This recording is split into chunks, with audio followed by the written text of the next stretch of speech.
R C ಬಿಯವರು ಒಂದು ರೋಚಕವಾದಂತಹ ಪಂದ್ಯದಲ್ಲಿ ಗೆಲುವನ್ನು ತಂದುಕೊಟ್ಟು ನಮಗೆ ಸಂಭ್ರಮಾಚರಣೆಗೆ ಕಾರಣರಾದರು. ನಿನ್ನೆ ಆರ್ ಸಿ ಬಿ ಟೀಮು ಬೆಂಗಳೂರಿಗೆ ಬಂದು ವಿಜಯೋತ್ಸವ ಆಚರಣೆ ಮಾಡಲಿಕ್ಕೆ ಅಂತ ಬಂದರೆ ಸರ್ಕಾರದ ಬೇಜವಾಬ್ದಾರಿತನದಿಂದಾಗಿ ಸಂಭ್ರಮಾಚರಣೆ ಶೋಕಾಚರಣೆಯಾಗಿ ಪರಿವರ್ತನೆ ಆಗಿದೆ. ಸುಮಾರು 11 ಜನ ಕಾಲು ತುಳಿತಕ್ಕೆ ಸಿಕ್ಕಿ ಪ್ರಾಣವನ್ನು ಕಳ್ಕೊಂಡಿದ್ದಾರೆ. ಬೆಳಗ್ಗೆಯಿಂದಲೂ ಮಾಧ್ಯಮ ನೋಡ್ತಾ ಇದ್ದು ಇವ್ರ ಪ್ರಿಪ್ರೇಷನ್ ಹೇಗಿದೆ. ಯಾಕಂದರೆ ಸಿದ್ದರಾಮಯ್ಯನವರು ಟ್ವೀಟ್ ಮಾಡಿ ವಿಧಾನಸೌಧದ ಎದುರುಗಡೆ ನಾವು ಸನ್ಮಾನ ಮಾಡ್ತಾಯಿದ್ದೀವಿ, ಈ ಸಂಭ್ರಮದಲ್ಲಿ ನೀವು ಭಾಗಿಯಾಗಿ ಅಂತ ಬಹಿರಂಗವಾಗಿ ಆರ್ ಸಿ ಬಿ ಅಭಿಮಾನಿಗಳಿಗೆ ಕರೆಯನ್ನು ಕೊಟ್ಟಿದ್ದಾರೆ. ಹಾಗಾಗಿ ಸೂಕ್ತವಾದ ಅರೇಂಜ್ಮೆಂಟನ್ನು ಮಾಡಿದ್ದಾರೆ ಅಂತ ಅಂದ್ಕೊಂಡಿದ್ದು. ಆದರೆ 11 ಗಂಟೆ ಆದ್ರೂ ಕೂಡ ವಿಧಾನಸೌಧ ಎದುರುಗಡೆ ಸ್ಟೇಜೇ ಆಗ್ತಾಯಿಲ್ಲ. ಈ ಮಧ್ಯದಲ್ಲಿ ಮಾಧ್ಯಮಗಳಿಂದ ಗೊತ್ತಾಯಿತು ಪೊಲೀಸ್ ಇಲಾಖೆ ವ್ಯವಸ್ಥೆನ ಮಾಡೋಕ್ಕಾಗಲ್ಲ ಅಂತ ಹೇಳಿ ನಿರಾಕರಿಸಿದೆ. ಆದರೂ ಕೂಡ ಸರ್ಕಾರ ಒತ್ತಡವನ್ನು ಹಾಕಿ ನೆನ್ನೆನೇ ಮಾಡಿಬಿಡಬೇಕು ಅಂತ ಆವೇಶದಲ್ಲಿ ಒಂದು ರೀತಿ ಅತ್ಯುತ್ಸಾಹದಲ್ಲಿದ್ದಾರೆ ಅಂತಲೂ ಗೊತ್ತಾಯಿತು. ಎಲ್ಲ ಘಟನೆಗಳ ನಂತರ ಸಿದ್ದರಾಮಯ್ಯ ಸಾಹೇಬರು ಕೊಟ್ಟಂಥ ಮಾಧ್ಯಮ ಹೇಳಿಕೆಯನ್ನು ನೋಡಿದೆ. ಕಾಂಗ್ರೆಸ್ನ ವಿವಿಧ ಸಚಿವರು MLAಗಳು ಕೊಟ್ಟಂಥ ಹೇಳಿಕೆಯನ್ನು ನೋಡಿದೆ. ಕಾಂಗ್ರೆಸ್ಸಿನ ಸೋಷಿಯಲ್ ಮೀಡಿಯಾ ಪೇಜ್ಗಳು ಹ್ಯಾಂಡ್ಲ್ಗಳಲ್ಲಿ ಅವ್ರು ಕೊಡ್ತಾ ಇರುವಂಥ ಸಮರ್ಥನೆಯನ್ನು ನೋಡಿದೆ. ಮಾನ್ಯ ಸಿದ್ದರಾಮಯ್ಯ ಸಾಹೇಬ್ರೆ, ನಿಮ್ಮನ್ನು ಒಬ್ಬ ಒರಟು ವ್ಯಕ್ತಿ ಅಷ್ಟೇ ಅಂತ ಅಂದ್ಕೊಂಡಿದ್ದೆ ನಾನು. ಆದರೆ ನಿಮ್ಮ ಹೇಳಿಕೆ, ನಿಮ್ಮ ಪಕ್ಷದ ನಿಲುವು, ನಿಮ್ಮಗಳ ಸಮರ್ಥನೆ ನೋಡಿದ ಮೇಲೆ ನೀವು ಒರಟು ವ್ಯಕ್ತಿ ಮಾತ್ರ ಅಲ್ಲ, ನೀವೊಬ್ಬ ಇನ್ಸೆನ್ಸಿಟಿವ್, ಇರ್ರೆಸ್ಪಾನ್ಸಿಬಲ್, ಸಂವೇದನೆ ಇಲ್ಲದಂತಹ ಒಬ್ಬ ನಿರ್ಭಾವಕ ಮನುಷ್ಯ ಅನ್ನೋದನ್ನು ನೆನ್ನೆ ನೀವು ಇಡೀ ರಾಜ್ಯಕ್ಕೆ ದೇಶಕ್ಕೆ ನಿರೂಪಿಸಿದ್ರಿ. ನೀವು ಏನು ಸರ್ ಸಿದ್ದರಾಮಯ್ಯನವರೇ, ವಿಧಾನಸೌಧ ಎದುರುಗಡೆ ನೀವು ಶಾಲು ಪೇಟ ಹಾಕ್ಸ್ಕೊಳ್ಳೋಕ್ಕೆ ಪ್ಲೇಯರ್ಸ್ ಬರ್ತೀವಿ ಅಂತ ಹೇಳಿದ್ರ. 3ನೇ ತಾರೀಕು ಬೆಳಗಿನ ಜಾವ ರಾತ್ರಿ ಕಳೆದು 4ನೇ ತಾರೀಕು ಬೆಳಗಿನ ಜಾವದವರೆಗೂ ಮ್ಯಾಚ್ ನಡೆದಿದೆ. ಅದೇ ದಿನ ಇಡೀ ಬೆಂಗಳೂರಿನಲ್ಲಿ ಲಕ್ಷಾಂತರ ಜನ ಬೀದಿಗಿಳಿದು ಸಂಭ್ರಮಾಚರಣೆಯನ್ನು ಮಾಡಿದ್ದಾರೆ. ಇದ್ರ ಮಧ್ಯದಲ್ಲಿ ಆತುರವಾಗಿ ನೀವು 4ನೇ ತಾರೀಕೆ ವಿಧಾನಸೌಧ ಎದುರುಗಡೆ ನೀವು ಪೇಟ ಶಾಲು ಹಾಕಬೇಕು ಅಂತ ನಿಮ್ಮ ಮೇಲೆ ಯಾರು ಒತ್ತಡ ಹಾಕಿದರು? ಇಷ್ಟಾಗಿಯೂ ಕೂಡ ನೀವು ಅಲ್ಲಿ ಕಾರ್ಯಕ್ರಮವನ್ನು ಅರೇಂಜ್ ಮಾಡ್ತೀವಿ ಅಂತ ಹೇಳಿ ಓಪನ್ ಆಗಿ ಟ್ವಿಟರ್ ಫೇಸ್ಬುಕ್ನಲ್ಲಿ ಪೋಸ್ಟ್ ಮಾಡಿದ್ರಿ, ನೀವು ಬನ್ನಿ ಸಂಭ್ರಮಾಚರಣೆಯಲ್ಲಿ ಭಾಗಿಯಾಗಿ ಅಂತೇಳಿ. ಇವತ್ತು ಮಾತಾಡ್ತಾ ಇರೋದೇನು ನೀವು? ಇಷ್ಟೊಂದು ಜನ ಬಂದ್ಬಿಟ್ರು, ನಾವು ಹೆಂಗೆ ಅದನ್ನು ನಿಭಾಯಿಸೋಕ್ಕಾಗುತ್ತೆ ಅಂತ ಹೇಳ್ತಿರಲ್ಲ ಸಿದ್ದರಾಮಯ್ಯನವರೇ. ಇಷ್ಟೊಂದು ನಿರ್ಭಾವಕವಾಗಿ ನಿರ್ಲಜ್ಜವಾಗಿ ಮಾತಾಡ್ತಿದ್ದೀರಲ್ಲ. ವಿಧಾನಸೌಧ ಎದುರುಗಡೆ ಸ್ಟೇಜ್ ಹಾಕಿಸಿ ನಿಮ್ಮ ಮೊಮ್ಮಗನಿಗೆ, ಚೀಫ್ ಸೆಕ್ರೆಟರಿ ಮಗಳಿಗೆ, ನರೇಂದ್ರ ಸ್ವಾಮಿ ಮಗನಿಗೆ, ಜಮೀರಣ್ಣನ ಮಗನಿಗೆ ಫೋಟೋಗ್ರಾಫು ಆಟೋಗ್ರಾಫು, ಕಂಡೋರ ಮಕ್ಕಳಿಗೆ ಸಾವಿನ ಬಳುವಳಿನ. ಎಷ್ಟು ಇನ್ಸೆನ್ಸಿಟಿವ್ ಇದ್ದೀರಿ ಸರ್ ನೀವು. ಅಲ್ಲ, ನೀವು ನಿಮ್ಮ ಸಚಿವ ಸಂಪುಟದಲ್ಲಿರುವಂತಹ ಮಹಾನುಭಾವರು, ಆ ಕಲಘಟಗಿಯ ಲಾಡು, ಆ ಕಲಬುರಗಿಯ ಪ್ರಿಯಾಂಕಾ, ಏನು ಉತ್ತರ ಪ್ರದೇಶದ ಮುಖ್ಯಮಂತ್ರಿ ಯೋಗಿ ಆದಿತ್ಯನಾಥ್ ಅವರಿಗೆ 60 ಕೋಟಿ ಜನರಿಗೆ ಅವಕಾಶ ಮಾಡಿಕೊಟ್ಟಂಥ ವ್ಯಕ್ತಿಗೆ ಕಾರ್ಯಕ್ರಮ ಹೇಗೆ ಅರೇಂಜ್ ಮಾಡಬೇಕು ಅಂತೇಳಿ ಹೇಳ್ಬಿಟ್ಟು ಪಾಠ ಹೇಳ್ತಿದ್ರಲ್ಲ. ಯೋಗಿ ಆದಿತ್ಯನಾಥ್ 60 ಕೋಟಿ ಜನರನ್ನು ಸಂಭಾಳಿಸಿ ಕಳಿಸಿದಾರೆ. ಪ್ರತಿಯೊಬ್ಬರಿಗೂ ಸ್ನಾನ ಮಾಡಿಸಿ ಅಲ್ಲಿ ಪುಣ್ಯ ಸ್ನಾನವನ್ನು ಮಾಡೋದಕ್ಕೆ ಅವಕಾಶ ಮಾಡಿಕೊಟ್ಟು ಕಳಿಸಿದ್ದಾರೆ. ಆಗಿದ್ದು ಒಂದು ಅವಘಡ ಅಷ್ಟೇ. 60 ಕೋಟಿ ಜನನ 45 ದಿನಗಳ ಕಾಲ ಅವರು ಸಂಭಾಳಿಸಿದ್ದಾರೆ. ನೀವು 60,000 ಜನ ಸಂಭಾಳಿಸ್ಲಿಕ್ಕಾಗಲಿಲ್ವಲ್ಲ ಸರ್ ನಿಮ್ಮದು. ಇದು ನಿಮ್ಮ ಸರ್ಕಾರದ ಯೋಗ್ಯತೆಯನ್ನು ತೋರಿಸುತ್ತೆ. ಅಲ್ಲ ಸಿದ್ದರಾಮಯ್ಯನವರೇ, ಪ್ಯಾಲೇಸ್ ಗ್ರೌಂಡ್ನಲ್ಲಿ ನಿಮ್ಮ ರಾಜಕಾರಣಿಗಳ ಮಕ್ಕಳ ಮದುವೆಗೆ 1000 ಜನ ಬರ್ತಾರೆ, ಅದನ್ನು ಸಂಭಾಳಿಸಲಿಕ್ಕೆ ಪೊಲೀಸ್ ಇಲಾಖೆನ ಬಳಕೆ ಮಾಡ್ಕೋತೀರಿ.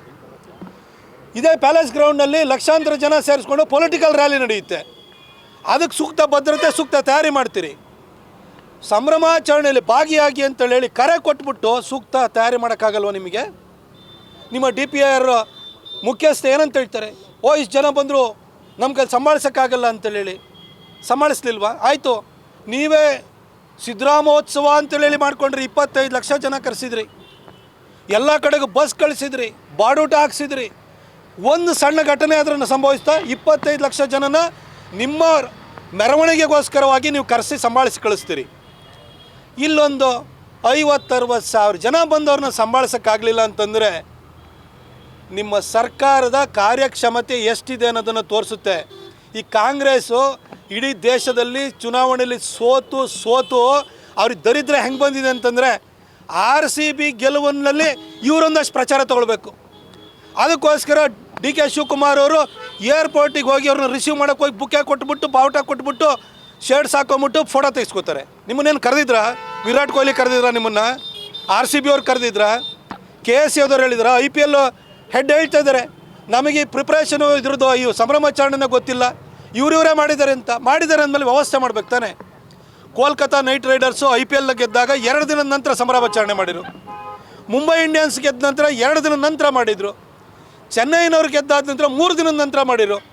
ಹಾಗೆ ವರ್ಲ್ಡ್ ಕಪ್ T20ನಲ್ಲಿ ಗೆದ್ಕೊಂಬಂದಾದ್ಮೇಲೆ 5 ದಿನದ ನಂತರ ಸಂಭ್ರಮಾಚರಣೆ ಮಾಡಿದ್ರು. ಲಕ್ಷಾಂತರ ಜನ ಬಂದರು, ಒಂದು ಘಟನೆ ಸಂಭವಿಸಲಿಲ್ಲ.